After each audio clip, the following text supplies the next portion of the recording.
What's up, guys? Another trifecta for you, January 25th. Happy Lunar New Year to everybody out there. Everybody's been upset because we got no football. We got a week to go before Big Red wins his first Super Bowl in South Beach. But I'm a happy man anyway because we got nothing but hoops all day. Let's get to it. Trifecta number one, Villanova basketball, early afternoon in the Big East against Providence. Ed Cooley's team always comes to play, well coached, disciplined, real physical, streaky offense. Jay Wright, on the other hand, they've been playing game after game after game, real close. They're battle tested. Villanova shoots the three, excellent in this game, up by 10, 12 points.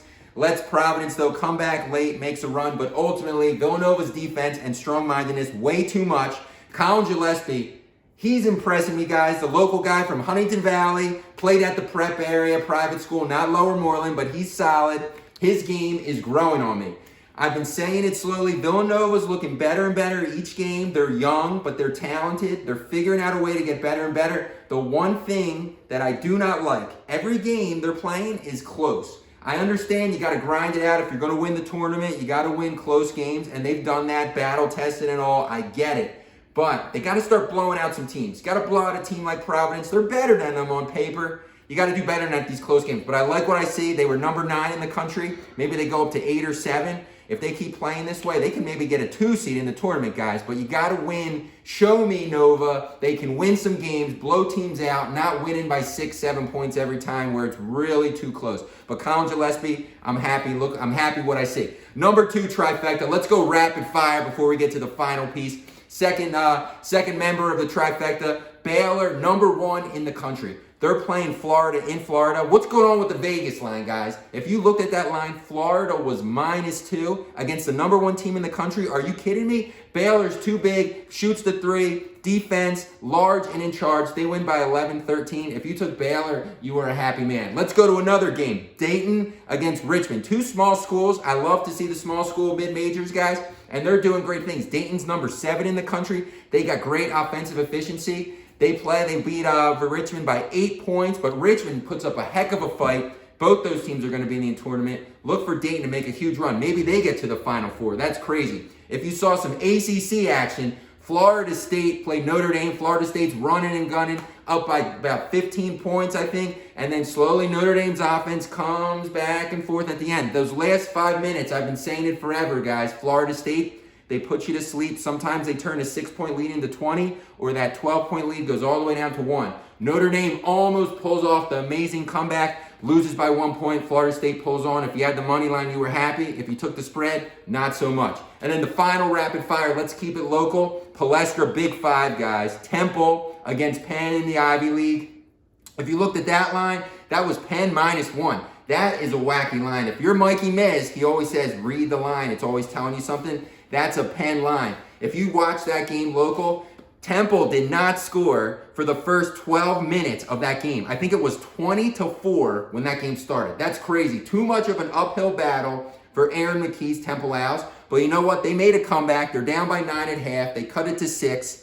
But then Penn made some threes throughout the game. That was the difference maker. With 3 minutes left, Penn's up by 13.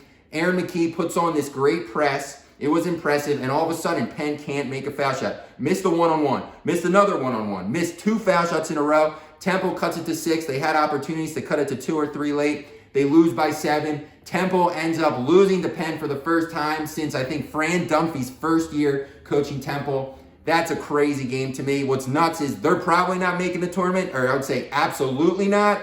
Penn State and Rutgers are probably in this dance this year. That boggles my mind. But forget about that. Let's go to the final piece of the trifecta. Number 3, the main event. Sixers, Lakers. Everybody's watching it. Mike Miz and I were tweeting during the game. He's there. He's watching it. He's talking about it. Shake Milton's in the game starting. Shake Milton earned those minutes on the stat sheet. Rebounds and assists. He schooled LeBron James on a bucket to the hole. Tyrone Johnson with Mikey Miz. He loves Shake.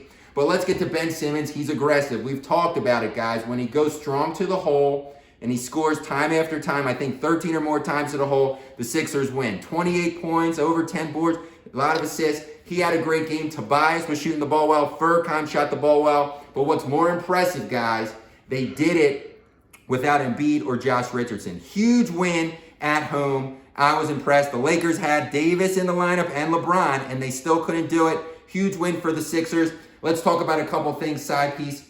Jeff Van Gundy commentating the game, salivating at the Sixers. He loves Ben Simmons. He loves Thibault. I'm telling you, if anything happens with Brett Brown, he's the guy we want. I want to see him in there, guys. I like what I see. But let's get to it. We talked about the Sixers are thin. They're very thin in the lineup. They got injuries with Embiid. They don't have Richardson. They got Mike Scott. They got Shake Milton starting. But they're thin, but everybody loves them. Like the Girl Scout cookie Thin Mints. Everybody loves those. And what I'm thinking, guys, just like these cookies are great, I've been thinking the more about it.